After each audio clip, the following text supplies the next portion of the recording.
Erev Tov à tous et à toutes.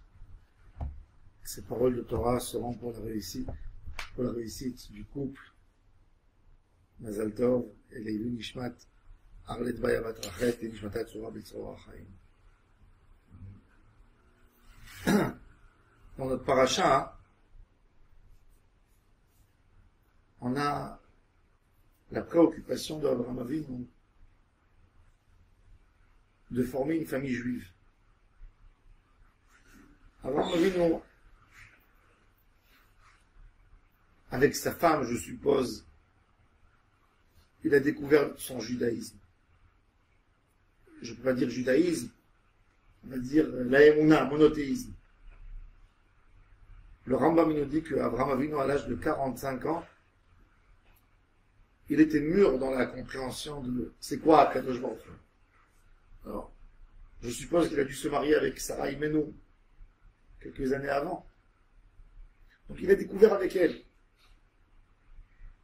Et il a un fils qui est né, le premier enfant qui est né dans une famille monothéiste. Et maintenant il faut penser à agrandir la famille. Quelle est la préoccupation d'Abraham Avinu? Comment monter une famille? Celui qui regarde l'histoire de Abraham Avinu, ça lui fait peur presque. On n'appelle même pas Yitzhak pour lui poser la question: comment tu la veux, ta femme? C'est Abraham qui appelle Eliezer et qui lui dit: va me chercher une fille pour mon fils Yitzhak. Aujourd'hui, ça aurait été un drame. Un drame. Même chez les ultra-orthodoxes qui font des chidours. Des chidours, on se rencontre une demi-heure, on dit oui, d'accord, mais vous savez, une fois, on a présenté un garçon, on lui a proposé une fille. Donc il est parti la voir. Et c'est un chassid. Il parle, mais il parle qu'avec lui-même. C'est-à-dire, il revient, il dit à sa mère, on a finalisé, j'ai dit oui. Il faut venir faire la demande officielle, demander la main de la fille. Et ils arrivent Motsei Shabbat, sont invités, et il va avec sa mère. Et quand sa mère elle rentre, elle voit que la Kala est assise devant la porte, et la Kala elle ne bouge pas. Il rentre à la porte et la Kala elle reste assise. La mère elle est choquée, elle n'agit même pas. Elle s'approche de la Kala, et puis elle voit qu'elle a les yeux en verre. Elle est aveugle. Elle commence à crier à son fils. C'est complètement fou. Tu vas te marier avec une aveugle. Tu n'as aucun défaut, toi, tu vas avoir cet handicap, tu devras t'occuper, mais je t'ai envoyé pour aller rencontrer une fille, tu me dis. Et le fils, il dit: maman, n'humilie pas la Kala, on va rentrer à la maison, tu appelleras les parents. Et la mère crie de plus en plus quand. Et le garçon, il se dispute avec sa mère, donc du coup, il y a le chatran qui vient, qui dit: tu peux laisser ta mère crier et n'écoute pas dans ton Ce chidour ici, c'est un chidour qui fait peur. Qu'est-ce que ça veut dire? Que Eliezer va savoir exactement. Eliezer, il faut savoir, c'est pas qu'il amène une fille pour la présenter à Yitzhak. Il va lui amener sa femme. Il va prendre tout l'argent de Abraham Avinu, des cadeaux, pour amener une femme. Alors c'est quoi cette histoire d'Abraham Avinu? C'est comme ça qu'on choisit une femme. Et quelque part on aurait même pu continuer et ne pas lâcher, ne pas faire des promotions à Abraham Avinu. Lui dire que c'est un modèle pour détruire un Shalom Bayit. Tu fais du mal à ton fils, et tu fais du mal à la femme. Peut-être il va pas s'emballer d'elle, il va pas l'aimer, il va faire cavote pour son papa, mais après, quand son papa ne sera pas là, ils vont souffrir les deux.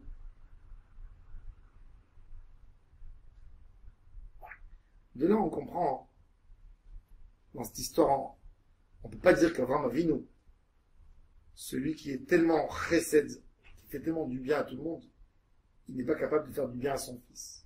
Impossible. On est obligé de comprendre comment nos parents regardaient, comment les patriarches regardaient le zivouk. Il faut savoir que on a tous des listes d'exigences. Les listes d'exigences, elles ne sont même pas rien que dans le moment où l'homme, la femme choisissent leur conjoint. Les listes d'exigences, elles continuent tout le temps. On se fait une idée, on veut, ça devient une exigence, ça devient quelque chose dont on a besoin, et après, suite à ça, on regarde notre entourage. Est-ce que ça ressemble à ce qu'on a voulu? Ça ressemble pas? On a eu une belle discussion aujourd'hui avec Michael, on parlait avec Jérôme. Et il a dit une phrase très très belle. En réalité, aujourd'hui, hein? Il a dit des phrases, et parmi les phrases, il a dit qu'aujourd'hui, les problèmes de couple se créent. Parce que les gens ne sont plus dans les bases simples de la vie. Avant, l'homme amenait la parnassa, la femme c'était les enfants, c'était la maison, et chacun faisait son travail, sa tâche. Aujourd'hui, les deux font pareil, les deux travaillent.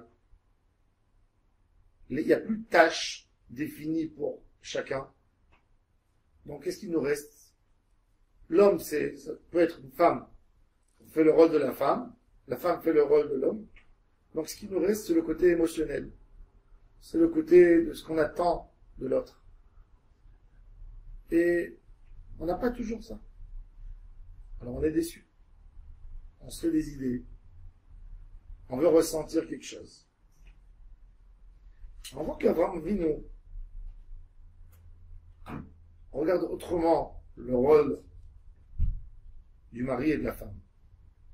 Il est vrai que Yitzhak, quand il ramène Rivka, il est écrit Vayevi ea Yitzhak, Awela Saraimo, Vayeavea Acharimo. La Torah, elle nous dit que aimer, c'est un travail. L'amour aujourd'hui, c'est quoi aimer? Il y a un homme, il marche dans la rue, il voit une femme, elle marche dans la rue, elle voit un homme, et ils ont un coup de foudre. Et ils discutent pendant 5 minutes, et ça fait un clic. Clic, clac. Après le clic, il se casse. Malheureusement, pourquoi? Parce que on pense que aimer, c'est spontané. On pense que aimer, c'est quelque chose qui est naturel. Et donc, on se dit, si j'ai pas aimé, c'est que ça ne me convient pas. Mais on ne comprend pas que aimer, c'est du travail. La Torah, elle dit quelque chose d'incroyable. Et je pense que j'ai eu ce ridouche qui m'appartient.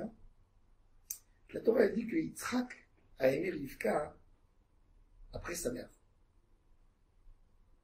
Et c'est bizarre, parce que l'amour d'une mère ne ressemble pas du tout à l'amour d'une femme. D'ailleurs, 80% des problèmes dans le couple, c'est que l'homme confond la mère avec sa femme. L'homme, la femme qu'il a connue dans sa vie, jusqu'à son mariage, c'est l'image de sa mère. Et il essaye de voir dans sa femme sa mère. Mais il ne retrouve pas sa mère dans sa femme. L'amour d'une mère par rapport à son fils, c'est autre chose. C'est un amour gratuit. C'est un amour qui n'est pas basé sur un échange. On peut dire que l'amour est sincère à un certain niveau, mais toujours dans la vie de couple, c'est vrai qu'on ne cherche pas que ce soit tiens, tu auras, mais quelque part c'est basé sur ces notions. Ça veut dire une femme elle est prête de donner et en échange de recevoir, tandis qu'une mère elle s'attend pas à recevoir. Elle vient, elle donne à son fils. Elle donne, et elle donne, et elle donne. Et c'est pour ça qu'un homme est choqué. Est choqué dans les premières années du mariage. Un homme, quand il rentre à la maison, il suffit que sa mère, elle le regarde, elle dit, mon fils, t'es pas bien? Tu es pâle? Elle vient, elle lui touche le front. Comment elle mesure si elle a de la fièvre? Elle lui embrasse le front. Elle va, mon fils, assieds-toi, elle tourne autour de lui, elle lui amène le thé, elle lui amène, tu veux pas te reposer, tu veux pas que je t'allume comme ça, tu veux. Et quand il est marié, il rentre, il dit à sa femme, j'ai mal à la tête. Et lui, c'est pas que toi qui as mal à la tête, c'est moi aussi qui ai mal à la tête.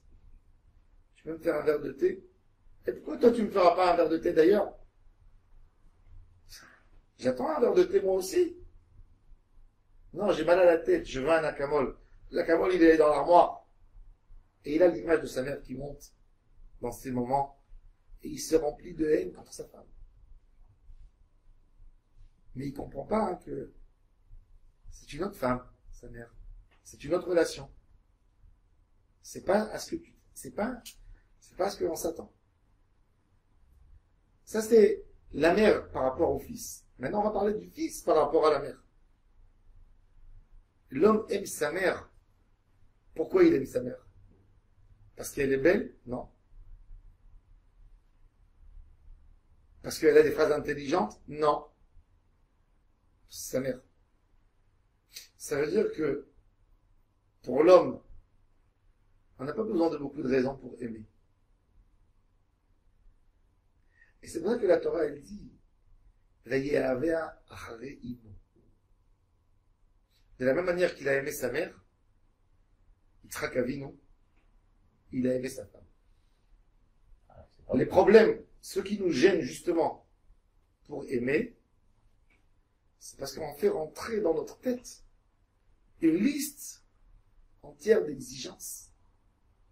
On fait rentrer une liste entière d'exigences et on va pas trouver, donc on refuse d'aimer parce qu'on n'a pas obtenu ce qu'on a voulu. Mais si un homme il penserait que il doit aimer, parce qu'il n'y a pas de raison de ne pas aimer, donc il n'y a aucune liste, et c'est pour ça que Yitzhak Avinu en réalité pourrait se marier avec n'importe quelle femme de la terre. Il n'a pas besoin de rien du tout pour aimer. C'est pour ça que la seule chose, Abraham Avinu qui connaît son fils Yitzhak, donc il s'intéresse à une chose, aux valeurs, à la famille, et qu'elle soit d'une famille de... Ah là, c'est là. C'est la rigueur. Et alors, si c'est la rigueur, Yitzhak c'était un homme qui était prêt de donner sa vie pour Hachem. Du moment où il était prêt de donner tout, il ne s'attendait à rien de retour. C'est un homme qui n'a aucune attente de personne dans le monde. Et c'est pour ça qu'il donne, du moment où il décide d'aimer quelqu'un. D'ailleurs, Yitzhak qui aime Esav. Comment on peut aimer Esav? Comment on peut aimer un enfant où tous les jours on pensait que les voisins ne sont pas venus taper à la porte de Yitzhak? Ton fils Esav m'a volé ma voiture. Ton fils Esav m'a crevé les pneus. Ton fils Esav a frappé mon fils. Ton fils Esav a fait ceci. Il entendait. Justement, pour lui, il n'y a rien de tout ça. Et c'est pour ça que son père choisit une femme pour lui. Abraham Avinu ne manquait pas de finesse. S'il était là pour gâter n'importe qui et lui donner tout ce qui lui convient, même dans un plat, à plus forte raison qu'il ne fera pas aucun tort à son fils Yitzhak, lui donner une femme qui n'est pas adaptée à lui. Donc ça nous change un peu les idées. Tu veux aimer, tu aimeras. Non, on a un problème. Est-ce qu'on veut aimer? Est-ce qu'on veut faire l'effort? Est-ce qu'on veut regarder autrement? Que notre amour dépend de ce que l'autre va faire, c'est pas se comporter comme Akadosh Baruch Hu. Si Akadosh Baruch Hu aurait agi avec nous par rapport à la manière que nous, on se comporte avec lui, il y a longtemps qu'il nous aurait quittés et abandonnés. Et c'est justement, ça c'est l'amour d'Akadosh Baruch Hu. Rahum Bechanan, il fait du chesed avec ceux qui ne méritent pas. Parce que l'amour aimé, c'est pas s'aimer à soi. Rabbi Yonatan Ebshitz, il a dit, il faut faire attention quand on dit j'aime. Il y a quelqu'un, moi j'adore le poisson.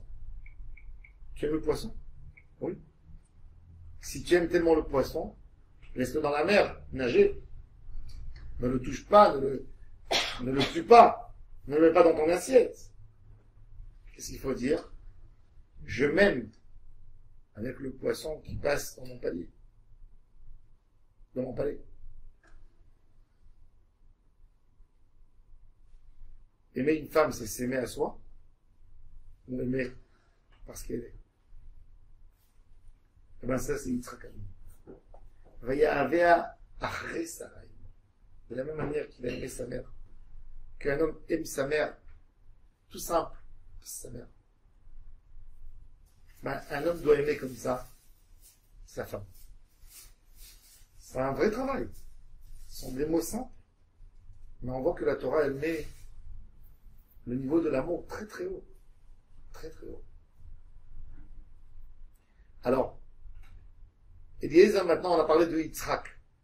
Maintenant il faut parler de Rivka. Le rôle de la femme juive à la maison.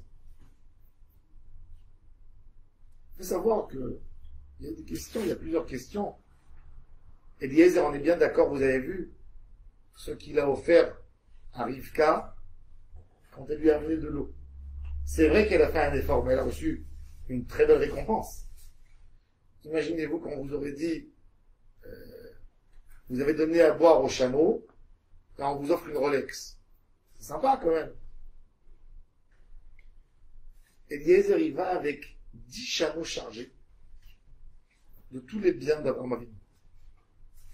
Vous savez que ça veut dire 10 chameaux?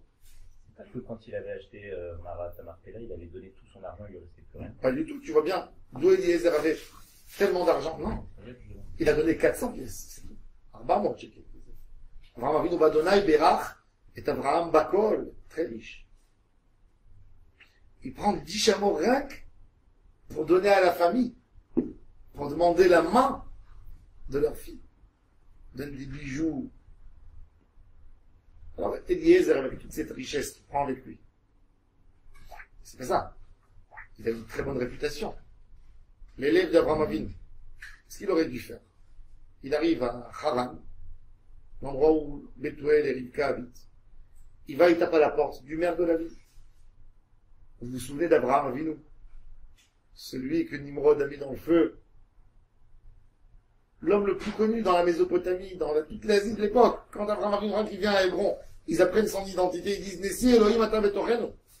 Les Canaaniens qui sont contre les Sémites. Abraham Avinu, il allait citer un soleil. L'homme le plus célèbre à l'époque, qui a fait la victoire, qui a gagné la guerre contre les 4 rois, qui est parti, qui a sauvé la ville de Sodome.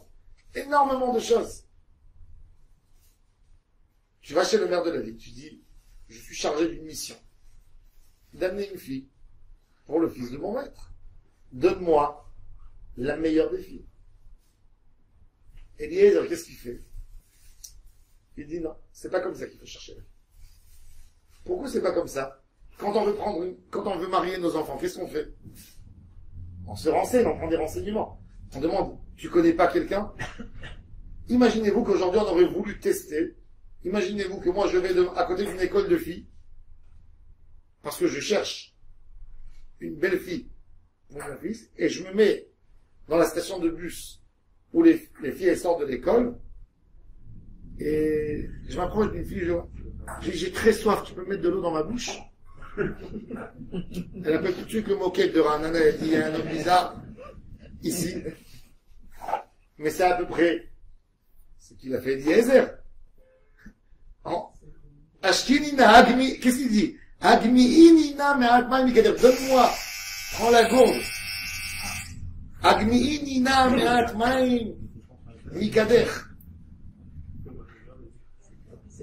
Et la fille, cette fameuse Rivka, elle répond une réponse qui est extraordinaire. Mais oui, pas rien que pour toi, pour tes chameaux. Elle veut donner à boire à 10 chameaux. Vous savez ce qu'un chameau, ils font ça. Mais Eliezer, de choisir quelque chose comme ça, c'est d'abord par rapport à la chance que ça se fait, c'est 1 sur 1000 qui tombe sur la bonne. Même s'il allait à Bnei Brak, j'arrive pas à croire aujourd'hui un scénario, j'essaie de m'imaginer. Ça marcherait pas. Ça marcherait pas. Qu'est-ce qu'il a voulu Eliezer? Pourquoi il a fait ça? D'ailleurs, Eliezer, c'est quelqu'un qui a un raisonnement. C'est pas un idiot. La Gemara le critique. Qu'il a pas, que quand dans sa prière, elle le critique pas sur la demande. Elle le critique qu'il n'a pas dit que la fille, elle doit être belle aussi physiquement. Qu'est-ce qu'il aurait fait s'il aurait eu une fille qui a un handicap? Par exemple. Mais dans la prière de Eliezer, il n'est pas critiqué là-dessus.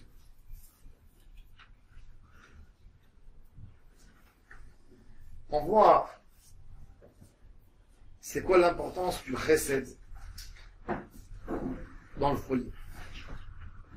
Sur quoi il faut s'attarder quand on cherche les bonnes midotes pour choisir une candidate ou un candidat à participer et à rentrer dans la famille. Chesed.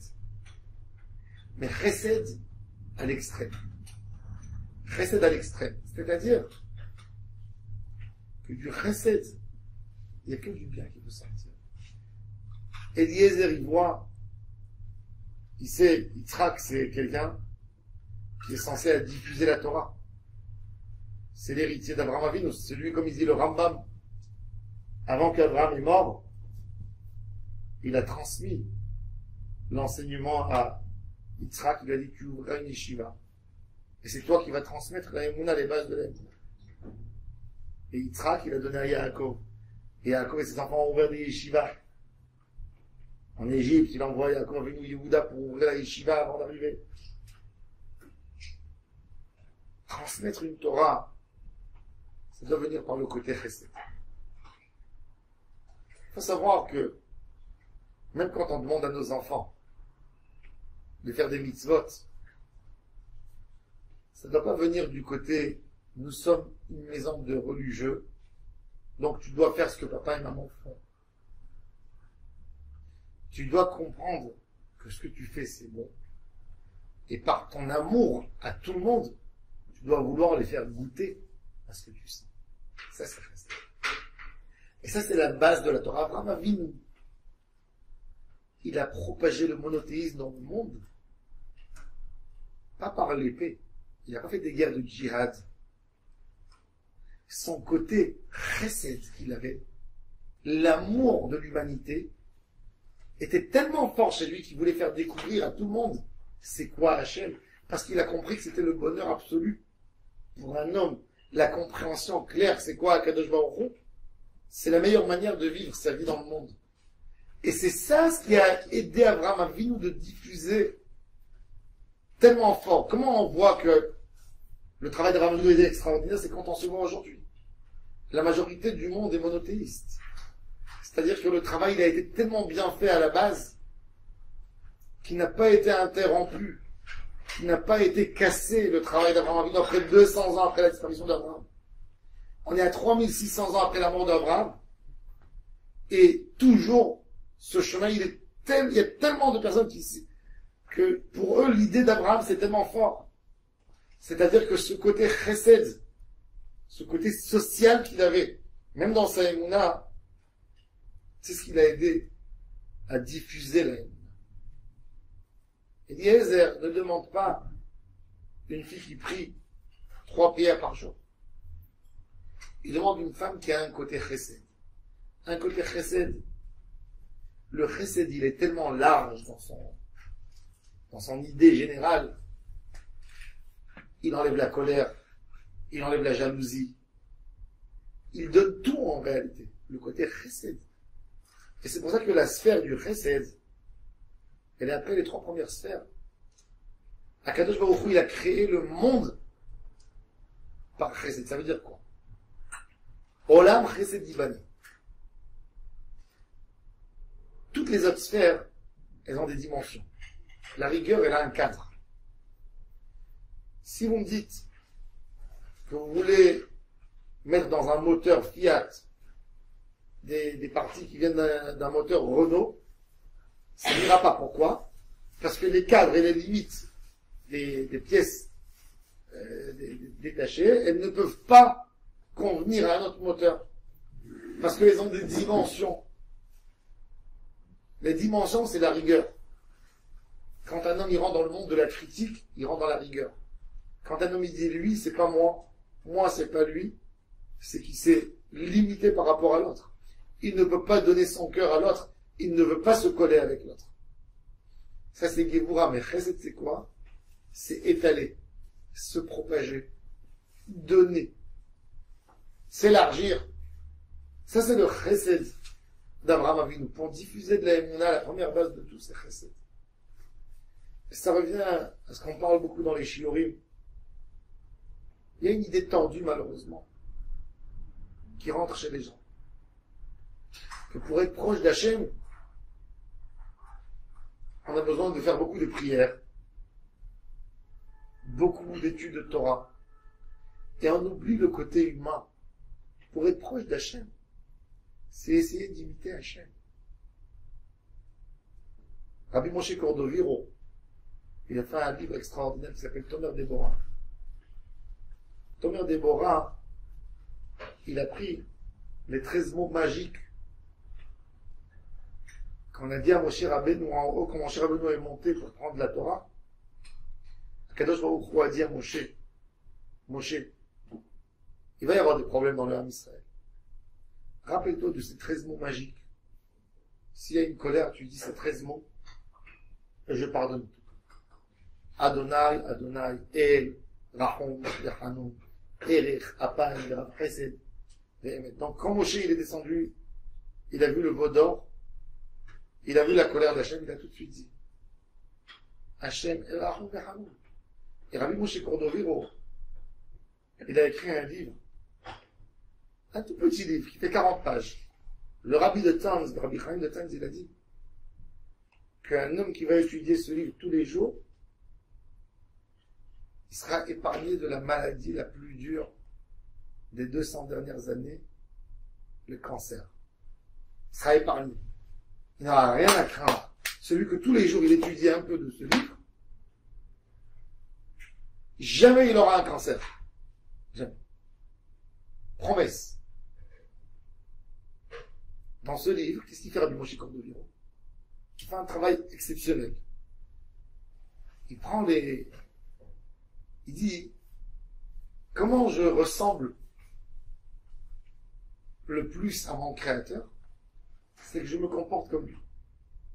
Vous avez vu toujours un bébé, ou un enfant, un garçon ou une fille, dès qu'ils commencent à mûrir un peu, qu'est-ce qu'ils font?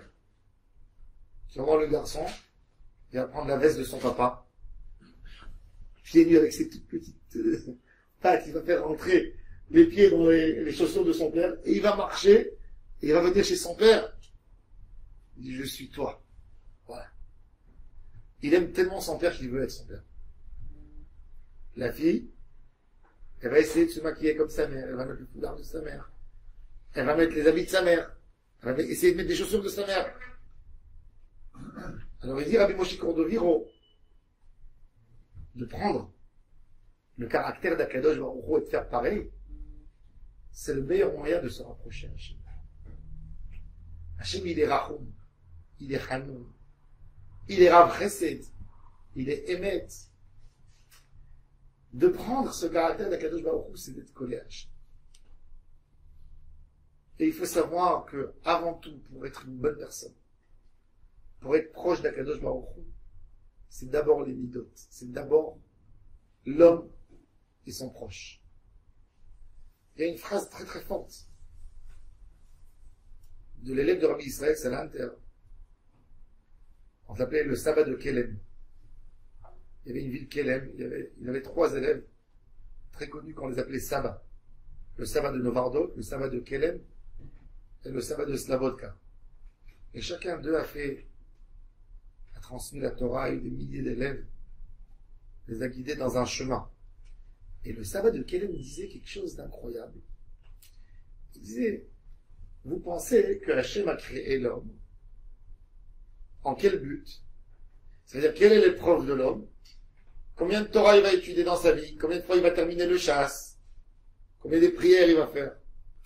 Et bien, le sabbat de Kelem, il a dit, moi je vous dis que l'épreuve principale pour laquelle Akadosh Baruch Hu a envoyé l'homme dans le monde, c'est comment il va se comporter avec sa femme, comment il va se comporter avec ses enfants, comment il va se comporter avec ses amis. Ça, c'est l'épreuve principale. Ça, c'est le ikar du travail de l'homme dans sa vie.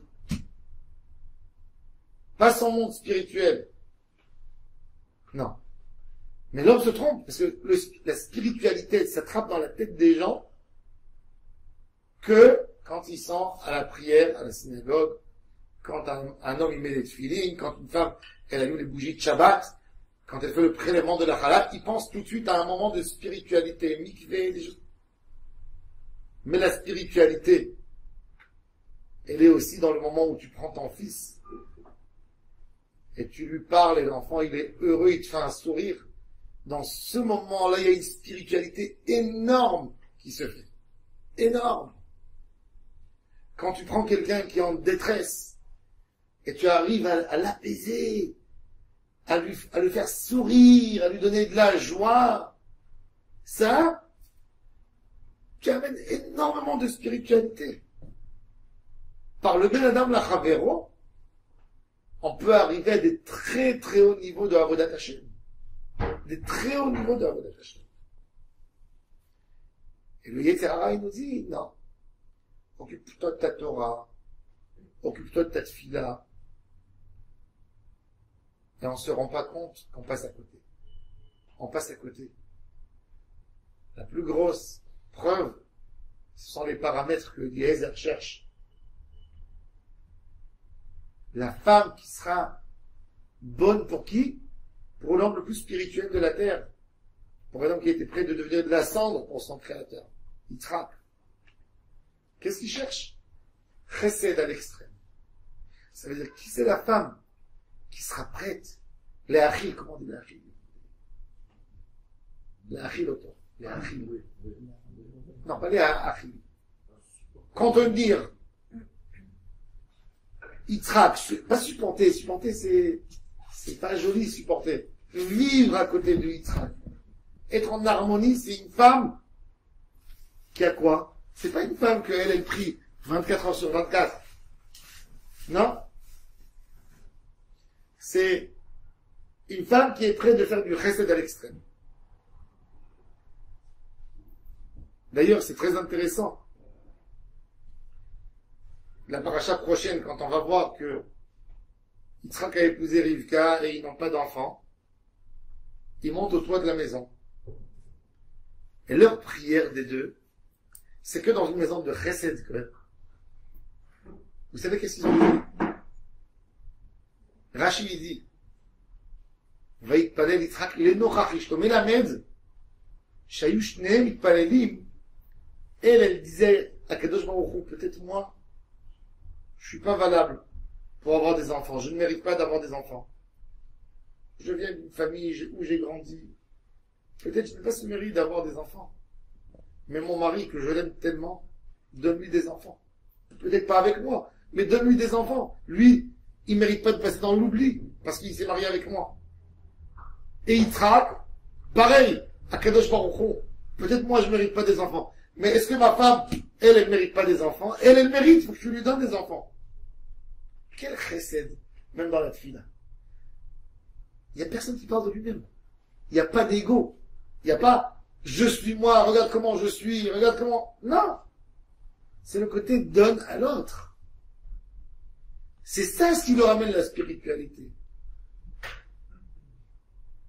Quand un homme il prie sur le Ham Israël, vous savez combien de spiritualité il obtient? Quand un homme il fait pas de Tehillim pour lui-même. Il fait pas de Tehillim. Je fais un Tehillim, un chapitre par jour, pas pour moi. Pas pour ma copine, pas pour le nom qu'on m'a dit aujourd'hui d'une femme qui doit accoucher, une femme qui est malade, un homme... Non. Pour Hachem, parce que je l'aime. Pour le Ham Israël, qui sont que du bien. Combien on aurait pu enrichir notre Neshama, enlever tellement de mauvaises choses, des particules qui se sont collées à nous, rien que si on était collés dans ce chemin de chesed, de vouloir prier sur le Ham Israël. J'ai lu une fois une histoire d'un tzaddik, l'élève du Ramchal. Il était rave dans un village en Italie, où il y avait le ghetto. Et il y avait des juifs, des commerçants qui sortaient dans les villages pour vendre. Et ils rentraient tard le soir. Et lui, il payait le gardien du ghetto, que quand le dernier juif faisait une liste, qui c'est qui est sorti? Quand le dernier juif rentrait, il tirait la corde en bas de sa maison et ça sonnait chez lui. Et il savait que le dernier juif est rentré parce que jusqu'à ce moment-là, il n'allait pas dormir et prier pour tout le monde, que tout le monde rentre bien chez eux le soir à la maison. Prier pour le Ham Israël. Avoir un sentiment très fort en nous d'appartenir à Ham Israël, que tout le Ham Israël, c'est nos frères et on a mal pour eux. C'est ça, Kadosh Baruch Hu. Quand un juif il souffre, la Gemara elle dit, même quand un racha il souffre, qu'est-ce qu'il dit à Kadosh Baruch Hu? Kalani meroshi, kalani mizeroi. J'ai mal pour mon fils, j'ai mal. Alors s'associer à Hachem, c'est faire ce que Hachem fait. Hachem étudie la Torah. Hachem prie. Mais plus que ça, Hachem fait du chesed. Le côté chesed, le côté ben adam lachavero, il doit être le côté le plus important. Et c'est ça les valeurs qu'Abraham Avinu veut nous transmettre. Ça, c'est le Ramban, il nous dit que ce livre de Bereshit, c'est le Derech Eretz Kadma la Torah. On rentre après depuis Parashat Bo, on a les mitzvot de la Torah, les ordres, faire un calendrier. Et après la Torah, elle rentre que dans des détails. Le hétrog, il est caché comme ça, mais il n'est pas caché comme ça. Mais avant tout, c'est le livre de Bereshit. Le livre de Bereshit, c'est le moussar, c'est les midot tovot, c'est aimer l'autre, c'est se donner pour l'autre, d'être dévoué pour l'autre, d'avoir mal aux oreilles quand on entend du mal sur quelqu'un, d'avoir mal aux oreilles, de ne pas faire sentir un mot de la bouche contre quelqu'un, salir quelqu'un, détruire quelqu'un. Ça, c'est les vraies valeurs. Ça, c'est ce qu'Abraham Avinu veut. C'est avec ça qu'on fonde une maison juive. Ça, c'est la base de tout. Et je pense que, même si on prendrait déjà cet exemple, on comprendrait comment un foyer juif doit avoir l'air. Alors, Bezrat Hashem, Tiskou, de fonder un beau foyer juif, plein de bonheur et de joie. Amen.